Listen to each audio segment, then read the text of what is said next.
자, 사람들이 이거 안 하더라고요. 정권별 저출생. 정권별로 저출생 정책을 했으면은 거기에 대해서 효과가 있었는가 없었는가 그런 거에 대해서 기본적으로 분석을 해봐야죠. 그냥 찾아만 봐도 나오는 건데. 자, 땅 한, 자, 모든 정권은 한 번씩 반등을 합니다. 아유, 이거 더 떨어지면 안 되겠다. 반등을 하고 나락을 간 정권이 있어요. 단 한 번도 반등이 없는. 이 아주 어떤 분의 정권이 단 한 번도 반등 없이 그대로 나락을 갔죠. 그러니까 정부라고 통칭을 하면 안 됩니다. 어떤 정권의 정부 이름을 붙여야지 각각의 출산율에 대한 접근하는 방법도 다르고 그 다음에 철학도 다르기 때문에 정부라고 이름을 붙이면 안 맞습니다. 그거는 뭐 그냥 정부를 욕하기 위한 수단일 뿐이고 이전 정권이었는데 지금 정부를 욕하기 위해서 그런 식으로 선동의 방법일 뿐이니까. 왜 노무현 정부부터 봅니까? 그 이전에는 저출산에 대해서 그렇게 신경 안 썼어요. 저출산 정책의 시작점은 드라이브를 건 노무현 정권이었습니다. 시작할 때부터 알았어요. 돈 많이 드는데 들여봐야 출산율 안 오른다는 거. 즉 이거 다 알고 시작을 한 겁니다. 출산율 수치에 연연하지 말자. 결혼을 안 하고 애를 안 낳는 건 인간 기본권 문제다. 그 원인을 치료해줘야지 결과만 보면 안 된다. 이런 식으로 접근을 한 거예요. 근데 진짜 인권 문제는 뭐예요? 경제적 착취를 당하는 퐁퐁난 사례죠. 요거에 대해서 제가 나중에 이야기할 겁니다. 그래서 뭐 전 세계가 다 압니다. 돈으론 절대 저출산이 해결이 안 된다. 왜? 이거는 아이를 키우는 환경이 어쩌고 저쩌고 한다고 저출산이 해결되는 게 아니라 결혼을 해서 아이를 놓는 것까지의 과정이 저출산에서 영향을 더 많이 주는 거니까 이건 낳은 사람들에게 그냥 도움을 주는 것 뿐이에요. 그래서 뭐 다른 나라에도 이런 것들이 있는데 솔직히 완전히 돈 낭비라고 생각을 한다.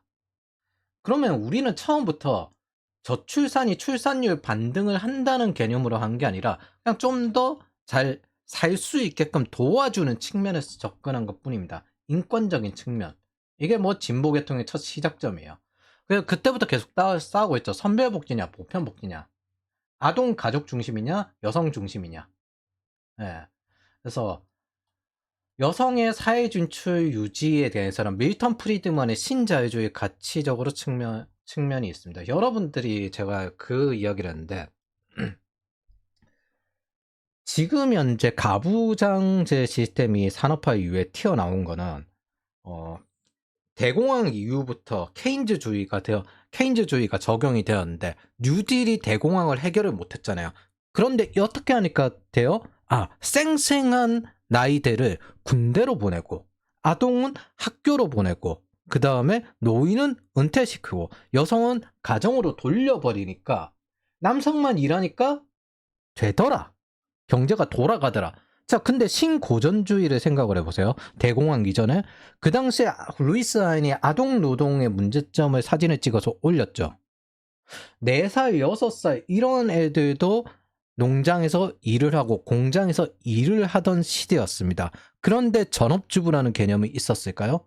전 세계의 어떤 나라에도 대중이 그런 식으로 산 경우는 별로 없습니다. 그냥 일이 각기 다를 뿐이지.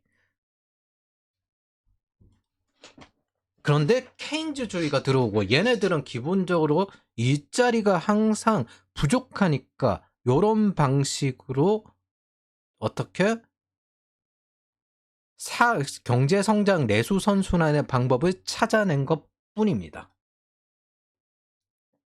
그래서 다 압니다.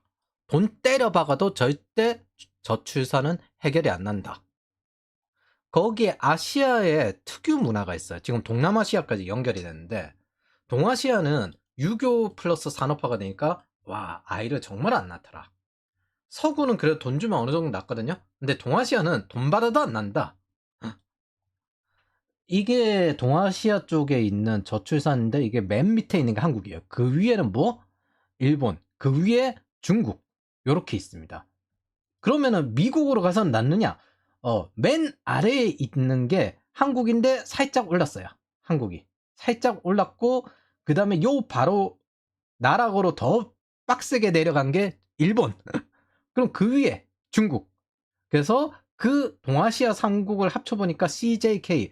와, 정말 안 난다. 즉, 뭐, 다른 나라를 가도 유교 문화권 사람들은 아이를 안 낳는다는 겁니다. 그래서 유교 문화권이 특히나 아이를 안 낳는다는 건 잘 알려진 사실입니다. 자, 다시 정리하면 우리나라 저출산 대책은 출산율 수치에 연연하지 말자. 결혼 안 하고 애를 안 낳는 건 인권 기본권 문제다. 그래서 환경 조성을 위해서 만들어진 거지 출생률을 높이기 위한 게 아니었습니다. 그러니까 저출산 대책으로 출생률이 높아졌다 낮았다 할 만한 게 아니라는 겁니다. 정확히는 진보 입장에서. 진보는 기본적으로 노무현 대통령이 시작을 했고 저출산 대책으로 출생률이 높아졌다 낮아졌다 이걸 이야기할 만한 게 아닙니다.